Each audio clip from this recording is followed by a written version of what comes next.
সুতরাং যেসব টকশোজীবী, যেসব মিডিয়া পাড়া, যেসব বিশ্ববিদ্যালয়ের শিক্ষক, যেসব বুদ্ধিজীবী এখন আওয়ামী লীগের মানবাধিকারের জন্য তারা সরব হয়েছেন, আপনারা এই ফ্যাসিবাদকে, এই ফ্যাসিবাদের তেল নুন ঘি খেয়ে আপনারা এতদিন পর্যন্ত আপনারা এই ফ্যাসিবাদকে পৃষ্ঠপোষকতা দিয়েছেন।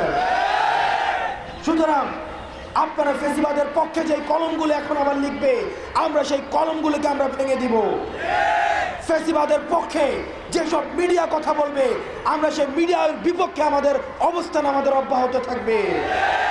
ফ্যাসিবাদের পক্ষে যেসব মগজ আবার তাদের চিন্তা প্রসূত করবে, আমরা সেসব চিন্তার বিপক্ষে আমাদের শক্ত অবস্থান থাকবে। আমরা বারবার বলছি, আপনারা যদি এই তরুণ প্রজন্মর কথা আপনারা বুঝতে ব্যর্থ হন, আওয়ামী লীগের যে পরিণত হয়েছে, পরবর্তীতে যারাই নীতি নির্ধারণের পর্যায়ে আসবে, এই তরুণ প্রজন্মের ভাষা যদি আপনারা বুঝতে ব্যর্থ হন, তাহলে আওয়ামী লীগের পরিণতির মতোই আপনাদের পরিণতি হবে। সুতরাং ফ্যাসিবাদ বিরোধী প্রত্যেকটি রাজনৈতিক দলের এবং বৈষম্য বিরোধী ছাত্র আন্দোলন এবং ফ্যাসিবাদ বিরোধী যেসব মনস্তাত্ত্বিক যেই ধরনের আমাদের চিন্তা রয়েছে, সবগুলি সংমিশ্রণে আমাদের পরবর্তী বাংলাদেশ বিনির্মাণ করতে হবে এবং এই প্রত্যেকটি জিনিসের লিখিত দালিলিক স্বীকৃতি আমাদের এই প্রক্লেমেশনের মধ্য দিয়ে দিতে হবে। আমরা 15 তারিখ পর্যন্ত আমাদের আলটিমেটাম ছিল, আজকে 14 তারিখ, আজকে গণসংযোগের পরে আমরা 15 তারিখ পর্যন্ত সরকারকে সময় দিয়েছি।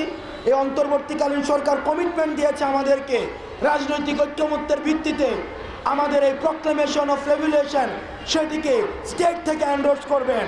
অত্যন্ত দুঃখজনক বিষয় হচ্ছে এখনো পর্যন্ত আমরা কোনো দৃশ্যমান কোনো পদক্ষেপ আমরা দেখি নাই।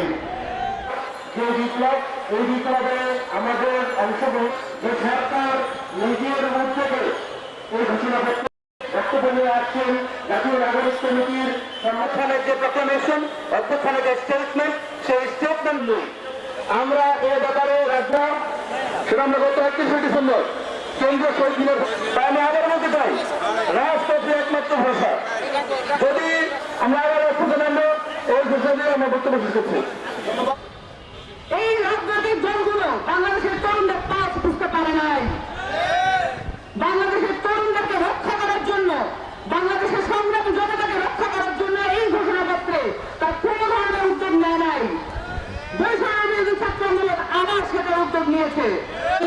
রাজপথে যদি আবারও মানতে হয়, রাখতে প্রস্তুত আছি, কারণ এই অভ্যুত্থানের স্টেটমেন্টের প্রশ্নে আমরা দিনাহিত, আমরা অনর, আমরা অবিচল।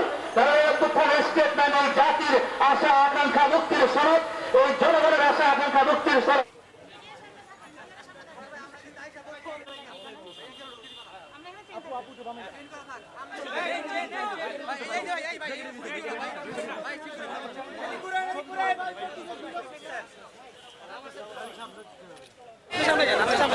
আপনারা